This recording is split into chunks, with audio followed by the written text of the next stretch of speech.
Kasihan deh PDI Perjuangan. Dikungkung, ditelikung, tinggal sendirian gitu.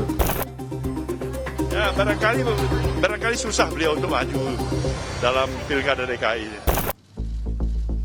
Ketua Umum PDIP Megawati Soekarno Putri menyoroti kondisi Pilkada 2024 yang saat ini terkesan menghalangi orang mencalonkan diri. Dalam kesempatan itu, Megawati juga sempat menyinggung nasib PDIP yang ditinggal sendirian, sedangkan partai lain membentuk koalisi besar dengan nama Kimplas. Tak hanya itu, Megawati juga menyebut ada pihak lain yang mencoba ambil alih PDIP. Sekjen PDIP Hasto Kristianto mengungkap sosok yang sempat disinggung Megawati yang hendak mengambil alih PDIP. Hasto menyebut sosok itu sempat melakukan upaya konsolidasi kekuasaan. Ada upaya untuk melakukan konsolidasi kekuasaan. Bahkan ada sosok penting yang berjuang menjalankan perintah dari pemimpin itu. Tetapi kemudian orang mengatakan habis manis sepah dibuang. Padahal segala cara juga sudah coba dilakukan untuk memenuhi kehendak pemimpin. Maka ini menjadi bukti bahwa hukum ketika tidak lagi mengabdi pada merah putih akan terjadi pergerakan rakyat. Ya, terima kasih.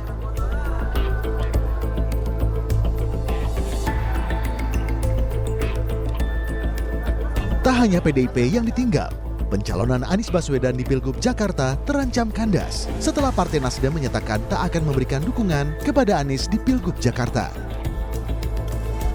Dengan demikian, Ketua Umum Partai Nasdem Surya Paloh menyebut Anies Baswedan sulit maju di Pilgub Jakarta. Anies barangkali kalian sudah tahu situasinya yang ada, ya kan? Ya barangkali susah beliau untuk maju dalam Pilkada DKI, ya. Nah, coba tanya Pak Anies yang paling bisa menjawabnya. Yang jelas Anies adalah sahabat Nasdem, itu jelas itu. Tapi untuk Pilkada DKI berarti menutup dukungan ke Pak Anies ya? Saya sudah katakan tadi berulang kali bahwasanya di dalam pencalon ini nggak bisa hanya Nasdem sendiri, nggak bisa juga semua. Ini harus ada kelengkapan yang saling melengkapi, saling pengertian. Pengamat politik Lingkar Madani, Ray Rangkuti menilai, meskipun koalisi Indonesia Maju solid di Pilgub Jakarta, tapi jika melawan Anies Baswedan, soliditas Kim tidak bisa bicara banyak. Sehingga dibuat skenario Kim Plus dengan menarik partai-partai yang mengusung Anies di Pilgub Jakarta. Karena kalaupun mereka solid, tapi diperhadap-hadapkan dengan Anies Baswedan, soliditas partai ini seperti nggak bisa berbicara banyak juga. Nah oleh karena itu harus ada tambahan skenario, bukan hanya solid, tetapi juga harus tanda kutip ya, belajetin gitu loh. Kekuatannya Anies Baswedan. Nah kekuatan Anies Baswedan itu ada di mana? Ya tentu saja pada figur dia, plus juga dengan dukungan PKS kan. Oleh karena itu, ya satu ya, kan kalau dia sendiri ditarik kan nggak mungkin kan.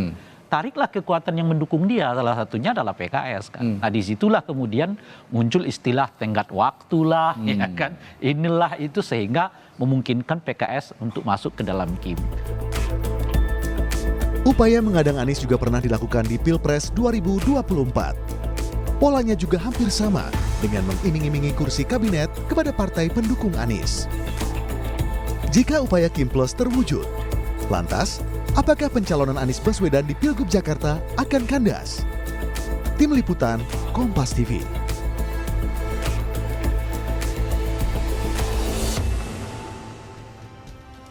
Ketua Umum PDIP Megawati menyatakan merasa kasihan dengan partainya yang ditinggal sendirian di Pilkada, sedangkan partai lain membentuk koalisi besar dengan nama Kim Plus. Lantas apakah PDIP akan senasib dengan Anies Baswedan yang terjegal di Pilgub Jakarta? Kita bahas bersama dengan dosen ilmu politik Universitas Paramadina, ada Ahmad Hoirul Umam. Mas Umam, Megawati merasa dijegal atau terjegal, kemudian Anies ditinggal atau ditelikung. Kalau misalnya kita lihat dari pernyataan Megawati ini, apa yang bisa Anda baca? Skenario apa yang sedang dimainkan?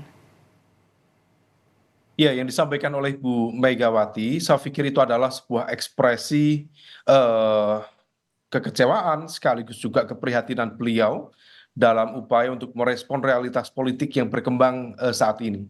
Karena memang bagaimanapun juga tentu ini tidak mudah dan apa yang terjadi terkait dengan konteks internal Kim, termasuk bahkan di internal Golkar misalnya, betul-betul kemudian berimplikasi cukup signifikan terhadap pola relasi dan juga rencana kerjasama dalam konteks lokalitas pilkada tertentu, terutama di wilayah-wilayah strategis. Jadi kalau misalnya kemudian Bu Mega menyatakan bahwa PDIP dalam tanda kutip ditinggalkan, memang kemudian akan ada implikasi secara langsung kalau misalnya nanti misalnya Golkar terjadi perubahan kepemimpinan secara definitif melalui Munaslup, maka tampaknya akan ada evaluasi termasuk misalnya di Pilkada Banten, kemudian yang kemarin ada dinamika seperti Jakarta, Jawa Barat yang menjadi eskalasi dari kekuatan politik di internal Golkar. Nah, oleh karena itu apa yang disampaikan oleh Bu Mega saat ini termasuk dari gagalnya atau tampaknya per hari ini belum mampu berlayarnya Anies Baswedan di Pilkada Jakarta, sebenarnya juga mengekspresikan atau menggambarkan bagaimana kekuatan besar yang mencoba untuk mendominasi sekaligus juga mengorkestrasi pola permainan yang betul-betul dilakukan secara tight gitu ya. Oleh karena itu ini yang kemudian menjadi keprihatinan tertentu sekaligus catatan yang cukup mendalam bagi seorang Bu Mega, Oke. dan tentu ini menjadi refleksi bersama. PDIP, Megawati merasa ditinggal, kemudian Anies Baswedan juga merasa ditinggal, sama-sama punya nasib yang sama. Apakah kemungkinan keduanya akan berlayar bersama? Kalau iya, siapa kawan koalisi PDIP nanti di Pilkada Jakarta? Nah, itu yang per hari ini spekulasinya masih cukup membingungkan, karena bagaimanapun juga PDIP sendiri tidak memiliki golden ticket untuk mengusung Mas Anies. Kalau misal kemudian ada upaya untuk dalam tanda kutip memerahkan Anies, jadi Anies merah, Anies dengan latar belakang PDIP, tentu itu dalam satu sisi akan menjadi sebuah wacana yang cukup menarik, karena Anies sendiri selama ini di stereotip sebagai bagian dari elemen kekuatan kelompok Islam kanan konservatif. Oleh karena itu ketika kemudian dia bergerak dengan PDIP akan membawa nama Anies menjadi kekuatan yang lebih bercorak nasionalis, bercorak moderat. Nah, oleh karena itu ini menjadi opsi yang cukup menarik. Problemnya memang untuk mengusung Anies Baswedan di level Pilkada Jakarta, PDIP tetap membutuhkan dukungan dari partai lain. Memang ada P3, kemudian Perindo yang masing-masing hanya mendapatkan 1 kursi di level DKI Jakarta. Maka kalau misal 15 dari PDIP ditambah 2 kursi, praktis baru sekitar 17. Masih butuh sekitar let's say 5 tambahan kursi. Nah, semua itu hanya bisa ditambal oleh partai kelas menengah seperti PKB, kemudian Nasdem yang selama ini menjadi kekuatan politik yang identik atau dekat dengan Anies Baswedan. Nah, oleh karena itu ini yang kemudian menjadi pertanyaan kembali bagi Anies, apakah masih bisa mensecure partai-partai kelas menengah terutama yang pernah memberikan dukungan politik kepadanya. Karena kalau misal tidak, tentu ini menjadi pertanyaan yang agak menjebak ya. Dan yang menjadi kendala adalah memang posisi Anies sebagai tokoh non-partai dalam konteks pilkada kali ini betul-betul menjadi barrier. Karena kalau misalnya Anies menjadi representasi dari salah satu partai, let's say Nasdem misalnya, tentu itu akan jauh lebih memudahkan untuk membentuk kekuatan koalisi. Tapi per hari ini ya berarti menjadi bagian dari itu. Mas Umam, berarti Anda melihat ada kekuatan besar yang mengorkestrasi di Pilgub Jakarta. Berarti nanti peta politiknya seperti apa nih? PDIP akan berada di luar pemerintahan sendiri, punya gigi nggak? Iya, kalau misal dalam konteks politik lokal di level Jakarta, yang tentu ada kaitannya dengan konteks politik nasional, PDIP tampaknya akan tercorner. Bahkan dalam konteks pertarungan kekuatan politik pilkada di level Jawa, mulai dari Jawa Timur, kemudian Jawa Tengah, kalau misal memang betul akan ada kekuatan besar yang akan mengusung apakah Lutfi Kaisang ataukah Kaisang Lutfi, termasuk kemudian Jakarta, termasuk Jawa Barat, dan juga Banten kalau misal dilakukan evaluasi, maka praktis berpotensi disapu habis kemenangannya oleh Kim dan juga Kim Plus ini. Dan sejumlah daerah penting nanti di pilkada ya? Iya, dan itu akan meletakkan PDIP pada kekuatan yang terpojok. Dia akan tercorner di sana. Nah, dalam konteks Pilkada Jakarta, yang bisa dilakukan oleh PDIP sebagai bentuk perlawanan terhadap Kim Plus hanyalah melakukan atau mengkampanyekan kekuatan kotak kosong. Sehingga kemudian PDIP ada kemungkinan kalau misal kemudian memang tidak ada opsi lawan Ridwan Kamil Suswono misalnya, maka opsi kotak kosong bisa terjadi dan PDIP dipaksa untuk mengkampanyekan kotak kosong, kecuali ada opsi yang lain, apakah dari perorangan dan lain sebagainya. Nah ini yang kemudian, realitas ini yang kemudian menjadi gambaran dari pola proses demokrasi ke depan. Memang ini bagian dari real politik, ini bagian dari proses berdemokrasi, tetapi ketika kemudian proses ini berjalan secara demikian ya, tanpa kemudian menyisakan ruang bagi terjadinya proses kompetisi yang lebih demokratis, lebih kompetitif, tentu ini akan menjadi sebuah catatan tersendiri. Meskipun ya, this is part of the political game. Ini menjadi bagian dari realitas politik yang terjadi. Bagian dari realitas politik, kalau nanti misal memang terpojok sendirian, artinya bagaimana nanti dengan pola demokrasi kita setelah pilkada Anda lihat? Ya, kalau misal kemudian model seperti ini yang akan terjadi, maka besar kemungkinan seperti tren terjadinya kotak kosong akan semakin besar.